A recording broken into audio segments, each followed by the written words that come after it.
अस्सलाम वालेकुम dear students, my name is Jafran Sajid और मैं आप सबको अपने इस डिजिटल प्लेटफॉर्म पे वेलकम करता हूं। स्टूडेंट, आज के इस वीडियो लेक्चर में हम सीएसएस प्योर मैथ्स 2024 के पेपर में जो क्वेश्चन नंबर 4 का ए पार्ट था उसको हम सॉल्व करेंगे। क्वेश्चन नंबर 4 के ए पार्ट में दो सब पार्ट्स हैं और 5 मार्क्स के हैं ये। तो टोटल क्वेश्चन नंबर 4 का जो ए पार्ट है इसके 10 मार्क्स हैं और ये जो दोनों पार्ट्स हैं ये आपके सिलेबस में जो लिमिट वाला टॉपिक है उसमें से आए हुए हैं। इंतहाई आसान क्वेश्चन है। इससे पहले भी हमने पास्ट पेपर सॉल्व किए हैं जिसमें लिमिट के टॉपिक में से क्वेश्चन आए हुए थे। तो जितनी ज्यादा प्रैक्टिस हो सकती है आप कोशिश करें कि लिमिट से रिलेटेड जो क्वेश्चंस हैं उनकी आप ज्यादा से ज्यादा प्रैक्टिस करें, सो दैट कि किसी भी तरह का क्वेश्चन आपके पेपर में आए तो आप उसको इजीली सॉल्व कर सकें। वीडियो को स्टार्ट करने से पहले मैं आपसे रिक्वेस्ट करता हूं कि अगर आप लोगों ने अभी तक मेरे चैनल को सब्सक्राइब नहीं किया तो उसे जल्दी से सब्सक्राइब करें और बेल आइकन के बटन को भी प्रेस करें ताकि मेरी अपकमिंग वीडियोस की नोटिफिकेशन आपको मिल सके। सो स्टार्ट करते हैं पार्ट ए और इसका जो पहला सब पार्ट है मैं इधर से स्टार्ट कर लेता हूं। स्टूडेंट, हमारे पास what is given to us limit x approaches to pi over 2 1 plus cos of x whole power 10x। अच्छा, एक लम्हे के लिए हम ये सोचते हैं कि हम डायरेक्ट अगर लिमिट अप्लाई करें तो हमें क्या मिलेगा, जरा देखिएगा। 1 प्लस cos पाई बाई 2 क्या होता है? 1 प्लस cos 90 0 होता है और होल पावर 10x मतलब 10 पाई बाई 2, ये आपके पास इन्फिनिटी आता है। आपके पास 1 टू रेज पावर इन्फिनिटी। आपके पास ये एक अनडिटरमाइंड फॉर्म है। ओके, तो इस अनडिटरमाइंड फॉर्म को आपने किस तरह से टैकल करना है, बस आपने यही सीखना है। अगर आपको ये समझ आ जाएगा तो फिर आप क्वेश्चन इजीली सॉल्व कर लेंगे। ओके स्टूडेंट, मैं क्या करता हूं, मैं इस गिवन फंक्शन को लिख लेता हूं। Let the given function is equal to y is equal to 1 plus cos of x whole power 10x। अब ये जो 10x है, ऑफ कोर्स इसमें वेरिएबल x आपको नजर आ रहा है, तो इस 10x को आपने किसी तरह से नीचे लेके आना है, मतलब पावर को पावर से खत्म करके नीचे लेके आना है। तो दोनों साइड पे आप नेचुरल लॉग ले लें। Natural log of y will be equal to natural log of 1 plus cos of x whole power 10x। Okay, in the very next step अब लॉ की जो प्रॉपर्टी है वो क्या होती है कि पावर स्टार्ट में आ सकती है स्टूडेंट। तो मैं इसको कुछ इस तरह से भी लिख सकता हूं, 10 of x multiply natural log of 1 plus cos of x। याद रहे कि हमारे पास ये एक अनडिटरमाइंड फॉर्म थी। ओके, अच्छा, अब इससे नेक्स्ट स्टेप में हम स्टूडेंट क्या करते हैं, देखें। हमारे पास लेफ्ट हैंड साइड पे है नेचुरल लॉग ऑफ y और राइट हैंड साइड पे 10 of x into natural log of 1 plus cos of x। Okay student, अब आपने इस राइट हैंड साइड को कुछ इस तरह से लिखना है कि आप लिमिट अप्लाई करें तो आपके पास 0 बाई 0 फॉर्म आ जाए या इन्फिनिटी बाई इन्फिनिटी फॉर्म आ जाए। मैं ऐसा क्यों कह रहा हूं, सो दैट कि हम एलापिटर रूल को यूज कर सके। ओके, एलापिटर रूल कब यूज होता है, जब आपके पास कोई भी एक फंक्शन है जिसपे लिमिट अप्लाई करें तो 0 बाई 0 फॉर्म आए या फिर इन्फिनिटी बाई इन्फिनिटी फॉर्म आए, तो उस केस में आप एलापिटर रूल को यूज कर सकते हैं। तो इस गिवन एक्सप्रेशन को मैं कुछ इस तरह से भी लिख सकता हूं। Okay, natural log of 1 plus cos of x divided bye 1/10 of x। Okay, ये जो 10x यहाँ पे न्यूमिनेटर्स में लिखा है, जब आप इसको स्टूडेंट डिनोमिनेटर में लेके जाएंगे तो ये 1/10x इसको आप लिख सकते हैं। ओके, अब जरा आप जो limit x goes to pi by 2 है उसको यहाँ पे अप्लाई करें। जब आप उसको यहाँ पे अप्लाई करेंगे, जरा देखें, जब मैं लिमिट को अप्लाई करता हूँ डायरेक्ट तो नेचुरल लॉग ऑफ 1, ये cos पाई बाई 2 तो 0 हो जाएगा ना, तो नेचुरल लॉग ऑफ 1 बच जाएगा और डिनोमिनेटर में क्या बचेगा, 1/10x। तो 10 90 क्या होता है, इन्फिनिटी होता है। सो हमारे पास नेचुरल लॉग ऑफ 1 0 और 1 ओवर इन्फिनिटी ये भी 0। इसका ये मतलब है कि ये जो एक्सप्रेशन मैंने लिखा है थोड़ा सा मॉडिफाई करने के बाद ये सही है। अब दोनों साइड पे मैं क्या करता हूँ, लिमिट अप्लाई कर देता हूँ। आप देख लें लिमिट हमारे पास क्या है, x approaches to pi over 2। Okay, तो दोनों साइड पे जब मैं लिमिट अप्लाई करता हूँ student, limit x approaches to pi over 2, natural log of y, this is equal to limit x approaches to pi over 2, this is natural log of 1 plus cos of x divided by 1 divided by tan of x। Okay, अब यहां पे अगर आप limit apply करते हैं, मैंने आपको पहले ही बता दिया है, तो आपको 0/0 फॉर्म मिलती है। इसका ये मतलब है कि मैं यहां पर इस एक्सप्रेशन पर एल हॉपिटल रूल को यूज कर सकता हूं, क्योंकि जब भी आप लिमिट अप्लाई करें और 0/0 फॉर्म आ जाए या फिर इंफिनिटी ओवर इंफिनिटी फॉर्म आ जाए, तो आप एल हॉपिटल रूल को यूज कर सकते हैं। सो मैं यहां पे लिखता हूं bye using L Hôpital rule.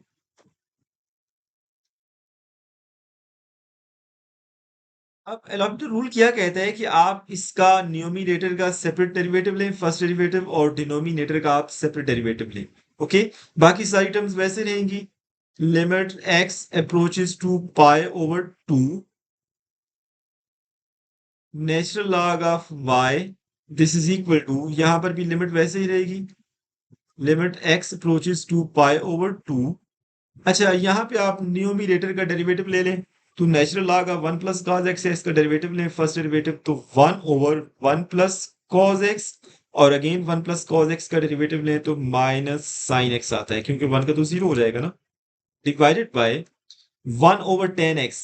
देखिए 1 ओवर टेन एक्स तो कॉट एक्स होता है ना, और कॉट एक्स का डेरिवेटिव क्या होता है, माइनस कोसिकेंट स्क्वायर एक्स, जो कि साइन का ऑपोजिट है, साइन का रेसिप्रोकल है। ओके, नाउ इसको अगर आप ये जो कोसिकेंट स्क्वायर है, इसे मैं 1 ओवर साइन स्क्वायर एक्स लिख लूं, और ये वाला जो माइनस का साइन है और ये वाला माइनस का साइन ये कैंसिल कर दूं, तो स्टूडेंट हमारे पास इसकी जो सिंप्लीफाइड फॉर्म हो रही है, मैं आप यहाँ पे लिख रहा हूँ x approaches to pi over 2, और इसको आप थोड़ा सा सिंप्लीफाई करें तो आपके पास आ जाएगा sine cube x divided by 1 plus cos of x.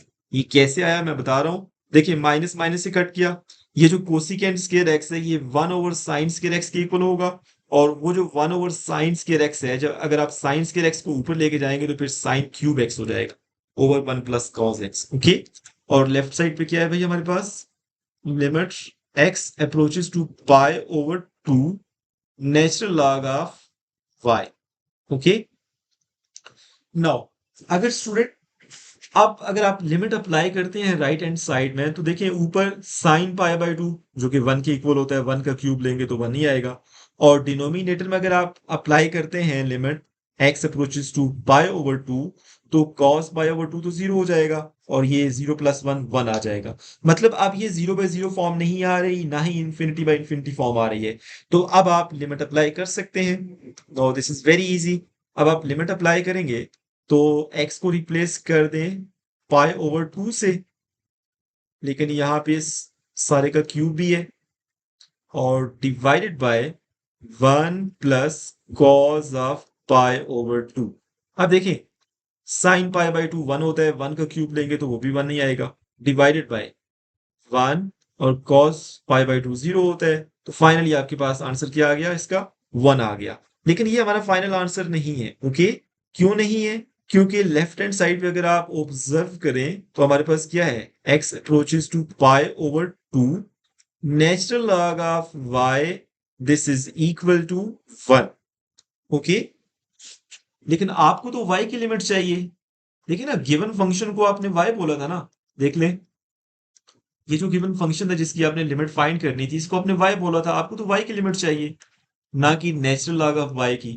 तो दोनों साइड पे एक्सपोनेंशियल ले लें और लॉ की प्रॉपर्टी यूज करें और एक्सपोनेंशियल ले लें, तो आपके पास finally limit x approaches to pi over 2 y, this is equal to e to raise power 1 कर लें या e लिख दें सिंपल, तो फाइनली आपके पास ये जो एक्सप्रेशन है, this is your solution for part 1। I hope आपको समझ आ गया है। स्टूडेंट हमारे पास जो गिवन एक्सप्रेशन था उस पे डायरेक्ट लिमिट अप्लाई करें तो अनडिटरमाइंड फॉर्म आ रही थी 1 टू रेज पावर इंफिनिटी।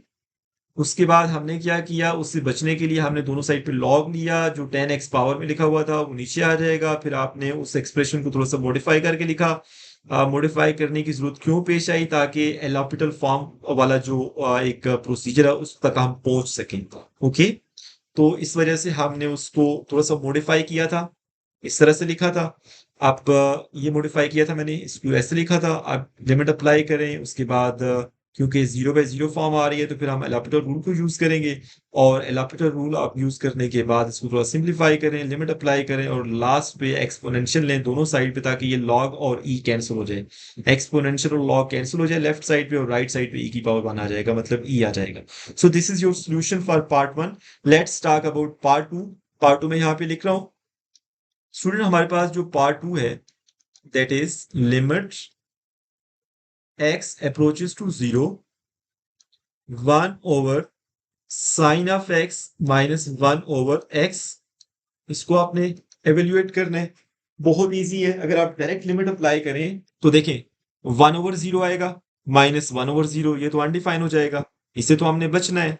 तो हम क्या करते हैं, सबसे पहले तो ब्रैकेट में मैं एलसीएम ले लेता हूँ स्टूडेंट। x अप्रोचेस टू 0, इसका मैं एलसीएम लूंगा तो हमारे पास x minus sine of x divided by x into sine of x आ जाएगा। ओके, अब अगर आप लिमिट अप्लाई करें तो 0/0 फॉर्म आ रही है, तो मैं यहाँ पे मेंशन कर देता हूँ दिस इज 0/0 फॉर्म। अगर आप लिमिट अप्लाई करते हैं तो आपको 0/0 फॉर्म मिलती है। सो आपने क्या करना है, जब भी 0/0 फॉर्म आए या फिर इंफिनिटी ओवर इंफिनिटी फॉर्म आए तो फिर आप एल हॉपिटल रूल को यूज कर सकते हैं। So by using L Hôpital rule, मैं यहाँ पे लिख देता हूँ by using L Hôpital rule. अब एल हॉपिटल रूल हमें क्या कहता है कि आपके पास ये जो एक रैशनल फ्रैक्शन है, आप इसके न्यूमरेटर का सेपरेट डेरिवेटिव लें, एक्स का लेंगे तो 1 आ जाएगा, माइनस साइन एक्स का लें तो कॉस एक्स आ जाएगा, divided by x sine x पे लगाएं product rule. First function as it is, second का डेरिवेटिव कॉस एक्स आ गया, प्लस अब सेकंड फंक्शन मतलब साइन एक्स वैसे रहेगा और एक्स का डेरिवेटिव 1 आ जाएगा, तो ये आपके पास 1 into sine x will be sine x. Again, अब अगर आप अगेन यहाँ पे लिमिट अप्लाई करें, देखें cos 0 तो 1 होता है ना, तो 1 माइनस 1 0 आ जाएगा। डिनोमिनेटर में 0 इंटू कॉस 0, ये 0, प्लस साइन 0, ये भी 0। तो मतलब यहां पर अगर आप लिमिट अप्लाई करें तो अगेन आपको 0/0 फॉर्म मिल रही है। व्हाट डज दिस मीन कि आप अगेन से यहाँ पे एल हॉपिटल रूल को यूज कर सकते हैं। तो अगेन आपके पास ये जो रैशनल फ्रैक्शन है, मैं यहाँ पे अभी दोबारा लिखने की चले मैं लिख देता हूं again using L Hôpital rule.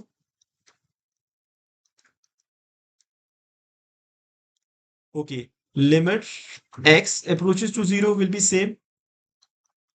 अब न्यूमरेटर का आप डेरिवेटिव लें, 1 का तो 0 हो जाएगा, और cos x का माइनस साइन x होता है, तो बाहर एक माइनस पहले भी है, this would be plus sign x divided bye, अब यहाँ पे x cos x दो फंक्शन है, प्रोडक्ट रूल यूज करें। सो सबसे पहले x का डेरिवेटिव ले रहे हैं, x का डेरिवेटिव 1 आ जाएगा, और साथ cos x minus x into sign x, क्योंकि cos x का डेरिवेटिव माइनस साइन x होता है तो साथ x वैसे रहेगा। अच्छा, प्लस साइन x का डेरिवेटिव लेंगे तो ये cos x आ जाएगा। ओके, अब स्टूडेंट हमारे पास अगर आप लिमिट अप्लाई करें तो 0/0 फॉर्म नहीं आती, ना ही इंफिनिटी बाई इंफिनिटी फॉर्म आती है। तो यहाँ पे अब दोबारा से एल हॉपिटल रूल यूज करने की जरूरत नहीं है, डायरेक्ट लिमिट अप्लाई कर दें। लिमिट अप्लाई करेंगे तो साइन ऑफ 0 डिवाइडेड बाय, देखें यहाँ पे कॉज ऑफ 0, ये भी चलो मैं लिख देता हूँ कॉज ऑफ 0, माइनस एक्स 0 है, साइन एक्स मतलब साइन 0, तो ये सारी टर्म 0 हो जाएगी, मैं डायरेक्ट यहाँ पे 0 लिख रहा हूँ, प्लस कॉज ऑफ 0। ओके, अब स्टूडेंट हमारे पास जो कॉज ऑफ 0 होता है वो 1 के इक्वल होता है, sine 0 0 divided by cos 0 plus cos 0, मतलब 2 time of cos of 0, this is equal to 0 over 2 into 1 so finally answer हमारे पास 0 आ गया। तो इस तरह से जो क्वेश्चन नंबर 4 के ए पार्ट में जो दूसरा सब पार्ट था स्टूडेंट, उसको भी आपने सॉल्व कर लिया है। अगर आपको लिमिट के टॉपिक पे सही तरह से ग्रिप चाहिए तो आपको ज्यादा से ज्यादा लिमिट से रिलेटेड क्वेश्चन सॉल्व करने पड़ेंगे। आई होप आपको क्वेश्चन नंबर 4 का ये जो ए पार्ट है, इसके दोनों पार्ट्स की अंडरस्टैंडिंग हो गई है। हमारे पास इसी क्वेश्चन 4 का जो बी पार्ट है उसमें लिखा हुआ है state and proof mean value theorem. तो वो भी कैलकुलस के अंदर एक इंपॉर्टेंट थ्योरम है स्टूडेंट, मीन वैल्यू थ्योरम। उसको हम अपनी अपकमिंग वीडियोस में इंशाल्लाह डिस्कस करेंगे। और इसके साथ साथ वो जो रोलेस थ्योरम है कैलकुलस के अंदर, आपने वो भी करना है, क्योंकि इस बार 2025 में वो भी आ सकते हैं। अगर आप लोगों को ये वीडियो पसंद आई है तो काइंडली इस वीडियो को लाइक करें, मेरे चैनल को सब्सक्राइब करें, अपने फ्रेंड्स के साथ शेयर करें और अपना फीडबैक लाजमी दें। Thank you so much for watching my video.